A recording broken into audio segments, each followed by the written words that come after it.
মায়াময় সংসাৰ আমাৰই স্বজন আৰু এই মায়াতে আমি সকলো আবদ্ধ চৰাচৰ জগতৰ চাৰিমুখী জীৱই আমাকেই কেন্দ্ৰ কৰি নিত ঘূৰিব লাগিছে দুষ্ট দমন আৰু সন্তক পালনৰ বাবে আমি যুগে যুগে যুগে যুগে সৰ্বদা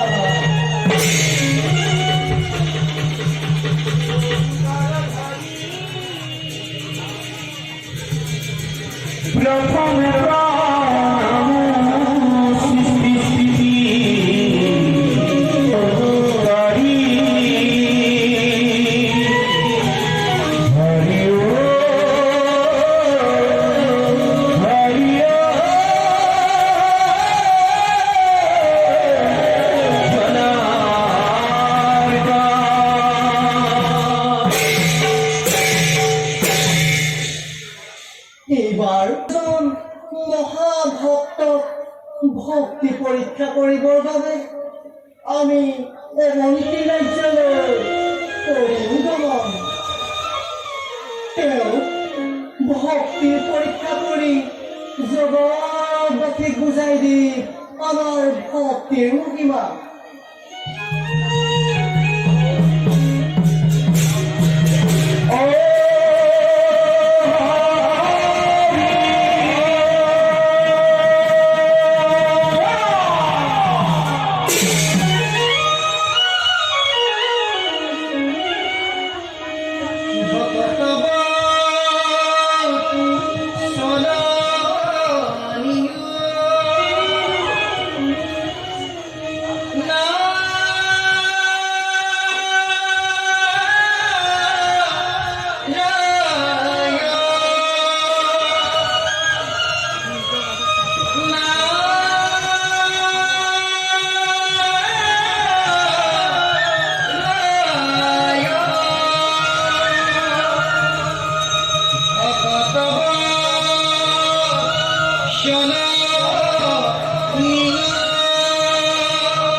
কাৰণ ত্ৰিজগতেৰ প্ৰতি যাৰা একটা অগ্ৰগতিৰ যে বিশ্বকমন ধৰা যে প্ৰভু কমল এই দক্ষিণ নাৰদৰ অত সহস্ৰ প্ৰণিকা কৰিব গ্ৰহণ প্ৰভু তথাস্তু শংখ চক্ৰ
তুষ্ট আমি আজি তোমাৰ ভক্তি দেৱৰ্থী উপযুক্ত সময়তে পইচাহি উপস্থিত দেৱৰ্থী এইবাৰ এজন মহাভক্ত ভক্তি পৰীক্ষা কৰিবৰ বাবে তোমাক হৈছে মোৰ অতিকৈ প্ৰয়োজন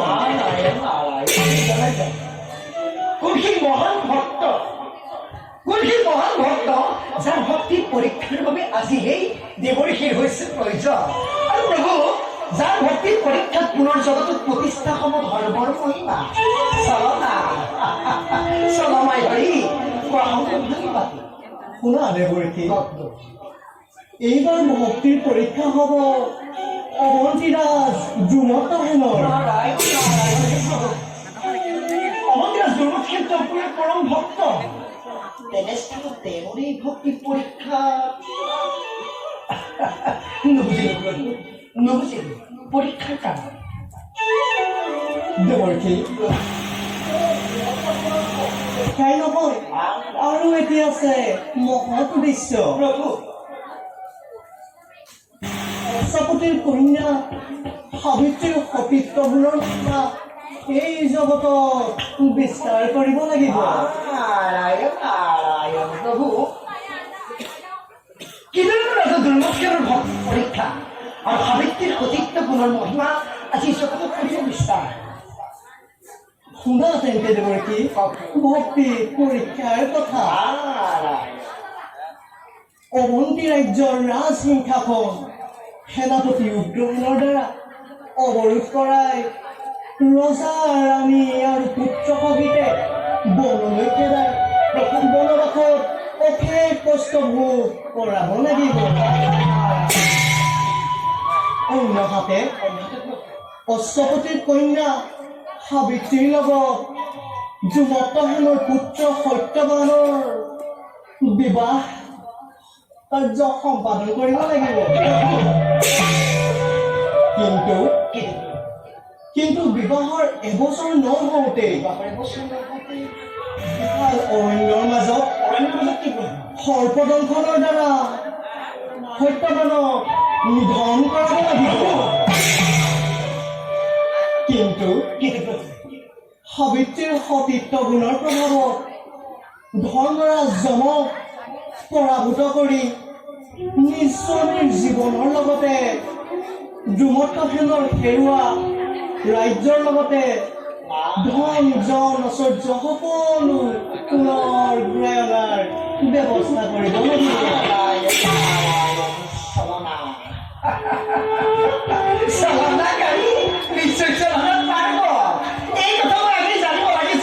কিন্তু সেই দয়াময় এই সৃষ্টিত অন্ত বুজিব পৰা শক্তিবোৰ একে নহয় সেয়েহেতু দেৱৰীষী তুমি মোকে সকলো কাৰ্যত সহায় কৰিব লাগিব প্ৰভু নিশ্চয় আপোনাৰ ইয়াত সদায় সহভাগী হৈ যাব এদিন কিনাৰ কাৰণ মোৰ প্ৰাণ গোপাল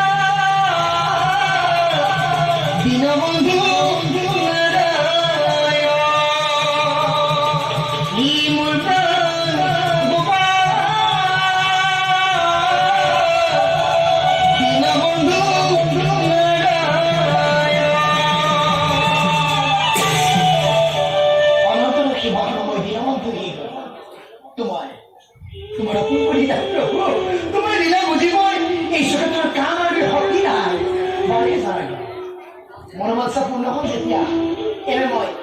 সত্য মোৰ সেইটো হ'ব নহয় যোৱা দেৱৰ্ষী তুমি তোমাৰ নিজা কৰ্তব্য পোৱাবই অগ্ৰহৰ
যাওঁ আমি আমাৰ নিজা কৰ্তব্য হবই অগ্ৰহৰ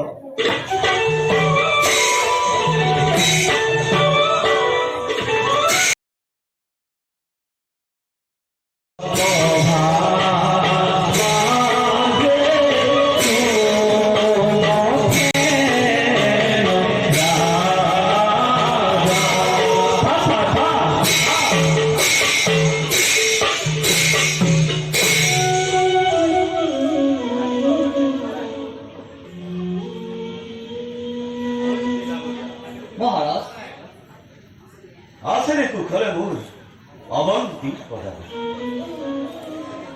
কৰিছে নেকি কোনোবাই ৰাজ্য বিদ্ৰোহ আছে দিয়া মোক ৰাজ্যৰ সঠিক মহাৰাজ অৱন্তীৰ সকলো প্ৰজাই শান্তিৰে কৰিছে বসবাস কোনোৱেই কৰা নাই বিদ্ৰোহৰ আচৰণ তাৰ বাবে আপুনি কোনো চিন্তা নকৰিব মহাৰাজ সংকুচিত হল শুনি বক্তব্য তথাপিতো চিন্তা হয় মোৰ মনত ৰাজ্যত ঘটিব যেন কিবা ঘূৰ ৰাজ্যৰ গৌৰৱ হেৰাই যাব কাৰণ মহাৰাজ অনৰ্থক চিন্তা কৰি অন্তৰত আঘাত নিদিব আপুনি আপোনাৰ সহায়ৰ বাবে আছো মই আৰু আছে দুই মহাপৰাক্ৰমী সেনাপতি উগ্ৰসেন আৰু কমত্তম তেনেস্থলত আপোনাৰ নেদেখো কোনো চিন্তাৰ কাৰণ তাতেইতো চিন্তাৰ কাৰণ মন্ত্ৰী ডাঙৰীয়া আজি কিছু দিনৰ পৰা সেনাপতি উগ্ৰসেনক এই ৰাজ্যৰ প্ৰতি উদাসীন হোৱা মোৰ দৃষ্টিগোচৰ যি উগ্ৰসেনৰ শক্তিৰ বলত মই এই অৱন্তীৰ ৰজা হিচাপে গৌৰৱান্বিত সেই উগ্ৰসেনৰেই যদি ৰাজ্যৰ প্ৰতি অৱহেলা হয় তেন্তে ৰাজ শাসন চলিব কেনেকৈ পুত্ৰবধ পালন কৰা উগ্ৰসেনে যদি প্ৰমত্তসেনৰ লগত লগ লাগি ৰাজ্যৰ প্ৰতি বিদ্ৰোহ আৰম্ভ কৰে সেই বিদ্ৰোহ দমন কৰা মোৰ বাবে কেনেকৈ সম্ভৱ হ'ব পাৰে মোক পিতা কৰি তুমিতো জানাই পৰৰ বিদ্ৰোহ কঠোৰ হাতেৰে দমন কৰিব পাৰি কিন্তু গৃহবন্ধন দমন কৰাটো মোৰ বাবে সম্ভৱ নহয় নহয় মন্ত্ৰী মহাৰাজ এনে চিন্তা সমূলি নানিব মনত উগ্ৰসেনে নিশ্চয় এনে ভুল নকৰে তথাপি ভগৱানে নিশ্চয় আমাক কৰিব সহায় সন্তোষিত হলো শুনি বক্তব্যটি ময়ো দিনে নিশাই ভগৱন্তৰ ওচৰত প্ৰাৰ্থনা কৰিছো অৱন্তীৰ প্ৰজাসকলৰ অৱন্তীৰ প্ৰজাসকলৰ মংগলৰ কাৰণে প্ৰাৰ্থনা কৰি আজিলৈ এই সভা ভংগ কৰিছো ভাল মহাৰাজ বলক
প্ৰমত্তনৰ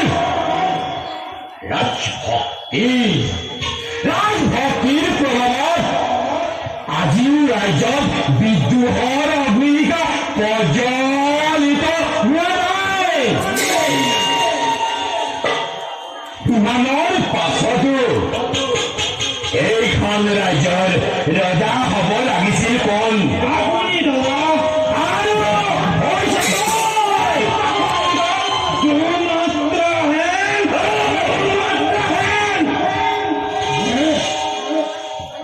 আমি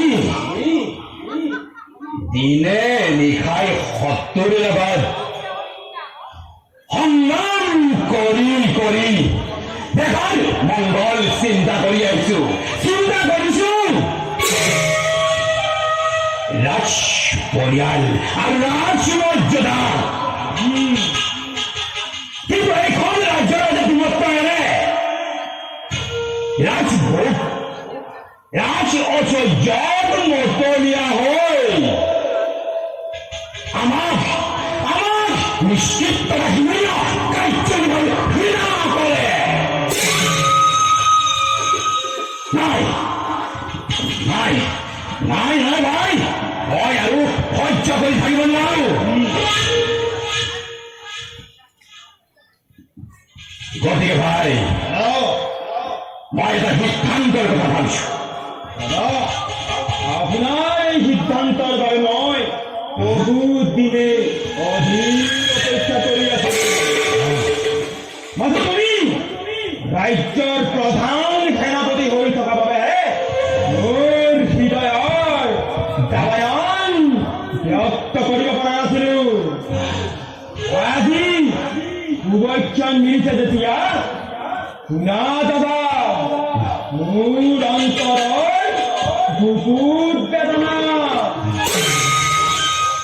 প্ৰবঞ্চনা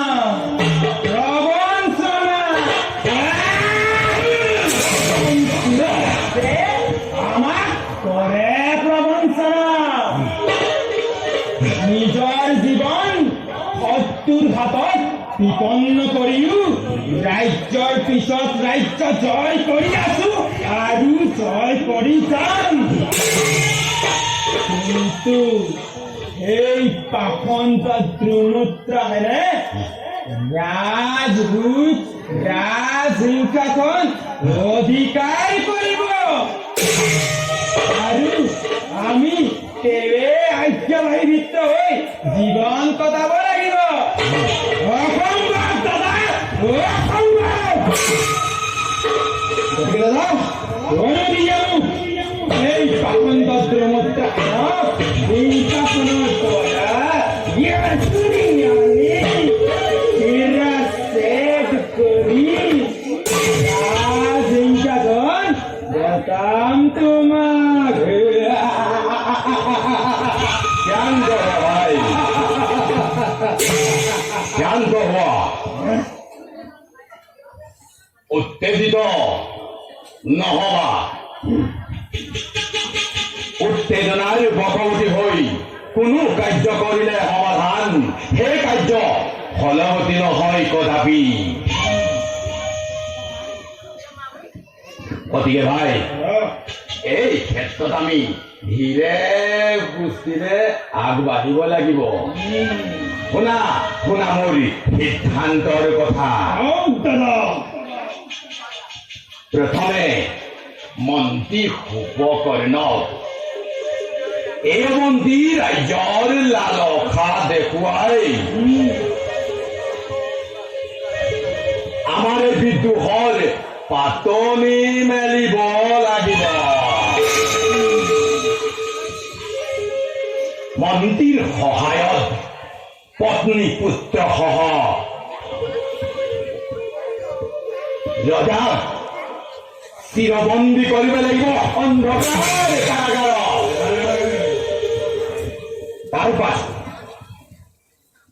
তাৰ পাছত মন্ত্ৰীকো অন্যায়ভাৱে হত্যা কৰি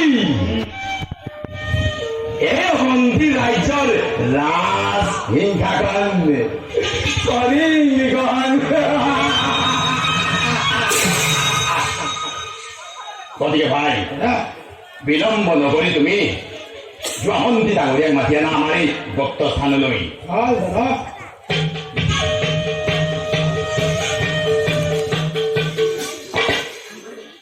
কিন্তু দাদা মন্ত্ৰী ডাঙৰীয়াই যদি আমাৰ এই ষড়যন্ত্ৰত একমত নহয় আমাৰ এই ষড়যন্ত্ৰৰ কথা ৰজাৰ আগত ব্যক্ত কৰে তেতিয়া তেতিয়া তাৰ এই তীক্ষ্ণ অস্ত্ৰে মুণ্ডত দান কৰি বিদায় দিলে ধৰণীৰ পৰা। গতিকে অনৰ্থক চিন্তা কৰি কোনো বিলম্ব নকৰিবা তুমি যোৱা মন্ত্ৰী ডাঙৰীয়াক মাতি আনা এই গুপ্ত স্থানলৈ। ভাল দাদা।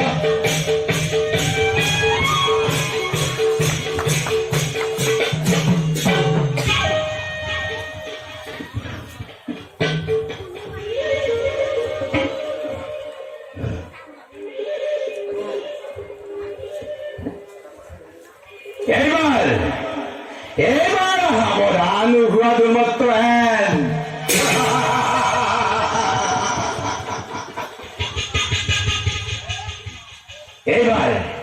এবাৰ ভীষণ প্ৰতিশোধ ল'ম মই তোমাৰ ওপৰত। ইমান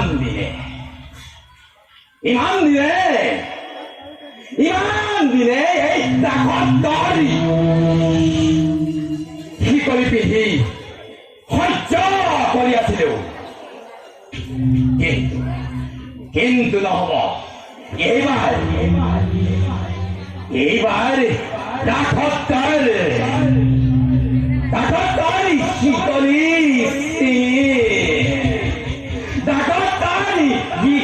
চিঙি নিশ্চিত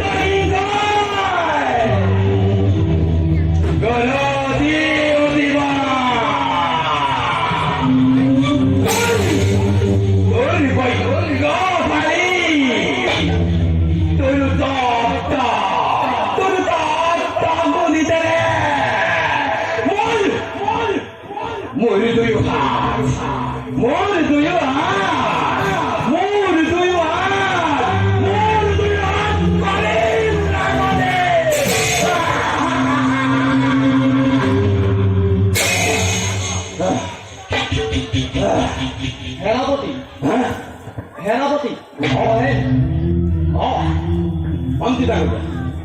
মন্ত্ৰী ডাঙৰীয়া আপোনাৰ বাবেই এই স্থানত অতি আগ্ৰহেৰে অপেক্ষা কৰি আছো। সেনাপতি কিবা হেতু মাতিৰা মোক ৰাজ্যত কি এনে ঘটিল অথন্ত যাৰ বাবে মন্ত্ৰী আকস্মিক হ'ব প্ৰয়োজন হৈছে মন্ত্ৰী ডাঙৰীয়া প্ৰয়োজন হৈছে। সেই গতিকে আপোনাক এই গুপ্ত স্থানলৈ আমন্ত্ৰণ কৰা হৈছে।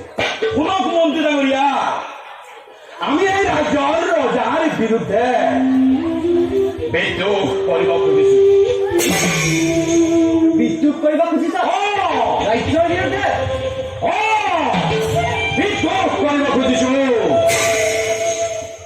ইমান দিনে মোৰ অন্তৰত উমি তৰি থকা অগ্নি শিখাডাল এতিয়া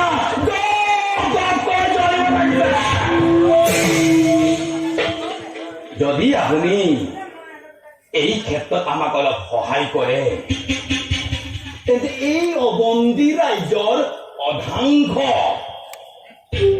আপোনাক প্ৰদান কৰিম। সেনাপতি মইনো কেনেকৈ এই অৱন্তী ৰাজ্যৰ অধাংশগৰাকী হ'ব পাৰিম? প্ৰকৃততে তুমি মোক কি ক'ব বিচাৰিছা মুক্তভাৱে ব্যক্ত কৰা। অৱন্তীয়া ৰাজৰ বিৰুদ্ধে বিদ্ৰোহ কৰিব খুজিছো। হয় মন্ত্ৰী ডাঙৰীয়া বিদ্ৰোহ কৰিব খুজিছো।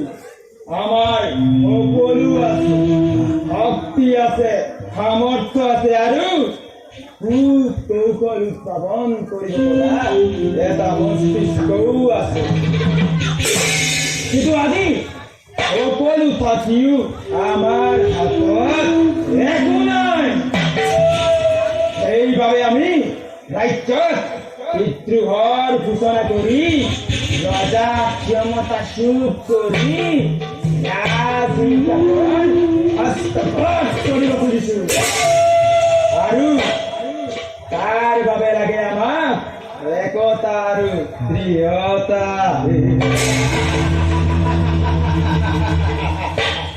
চাওক চাওক মন্ত্ৰী ডাঙৰীয়া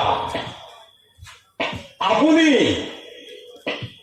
মই আৰু মোৰ ভাই প্ৰমত্ত হেনে নিজৰ জীৱনকো তুচ্ছ জ্ঞান কৰি দেশৰ মংগল চিন্তা কৰি আহিছো চিন্তা কৰিছো ৰাজ পৰিয়াল আৰু ৰাজ মৰ্যাদা কিন্তু স্বাৰ্থপৰ দুৰ্মত্ত হেনে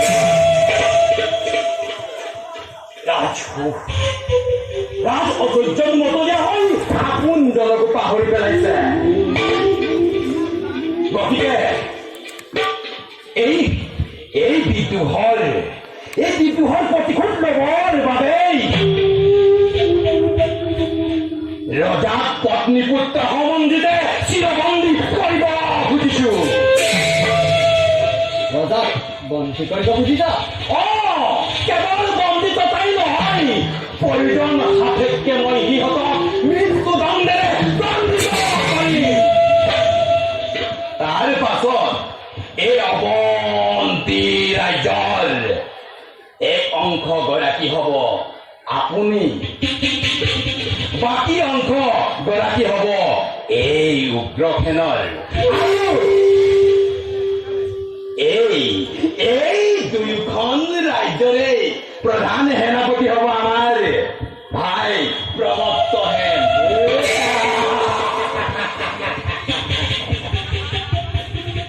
গতিকে কওক মন্ত্ৰী ডাঙৰীয়া আপোনাৰ মতামত কি কওক মন্ত্ৰী ডাঙৰীয়া মোৰ মতামত কওক মন্ত্ৰী ডাঙৰীয়া আপোনাৰ মতামত কি মোৰ মতামত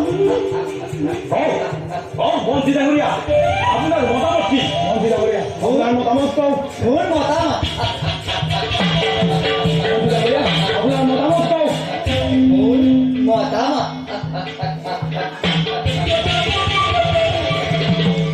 মোৰ মতামতৰ আৱশ্যকতা নাই মাথো কৰ্তব্যত অগ্ৰসৰহে হ'ব লাগে আজি কিছু দিনৰ পৰা অৱন্তী ৰাজে মোৰ মতনা গ্ৰহণ নকৰা হৈছে বাৰু সেনাপতি কওকচোন আমাৰ প্ৰথম আৰু প্ৰধান কৰ্তব্য কি মন্ত্ৰী ডাঙৰীয়া আমাৰ প্ৰথম আৰু প্ৰধান কৰ্তব্য হৈছে পুত্ৰ সম্বন্ধী